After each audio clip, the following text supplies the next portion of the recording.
ஸ்க்ரீனில் தெரிகிற கலர்ஃபுல்லான டெலிஷியஸ் ஜப்பான் சிக்கன் பண்ணுறதுக்கு 3/4 கிலோ சிக்கன், அதில் 3 ஸ்பூன் கார்ன்ஃப்ளவர், 3 ஸ்பூன் மைதா, அப்புறமா கொஞ்சமாக உப்பு, அதுக்கப்புறம் கொஞ்சம் மிளகுத்தூள், அதில் நல்லா தண்ணி விட்டு அதை நல்லா மிக்ஸ் பண்ணி ஈவனாக மிக்ஸ் ஆகிற வரைக்கும் நல்லா மிக்ஸ் பண்ணி அதை வச்சுக்கலாம். அதுக்கப்புறமா ஒரு வடை சட்டியில் எண்ணெயை ஊற்றி அந்த எண்ணெய் நல்லா காஞ்சக்கப்புறம் இந்த சிக்கன் எல்லாம் போட்டு லோ ஃப்ளேமில் நல்லா வேகட்டும். அதுக்கப்புறமா அது கோல்டன் ப்ரௌன் ஆனக்கப்புறம் அதை ஒரு சைடு எடுத்து வச்சுட்டு இன்னொரு பேனில் நம்ம பட்டர் சேர்த்து அந்த பட்டரில் நான் ஸ்க்ரீனில் காட்டின பூண்டு, அதுக்கப்புறமா பச்சை மிளகா அதெல்லாம் நல்லா கட் பண்ணி அதையும் இந்த பட்டரில் நம்ம சேர்த்து நல்லா பொன்னிறமாக வறுத்துக்கலாம்.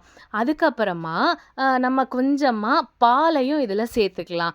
அந்த பால் தான் நம்மளுக்கு சாஸ்க்கு ஹெல்ப் பண்ண போகுது. அதுக்கான உப்பு, சர்க்கரை இதெல்லாம் போட்டுட்டு அதுக்கப்புறமா கேஷ்யூவையும் நல்லா கிரைண்ட் பண்ணி சேர்த்து அந்த ரோஸ்ட் பண்ண சிக்கனையும் போட்டு கொதிக்க விட்டு எடுத்தா ஆஹா என்ன சுவை!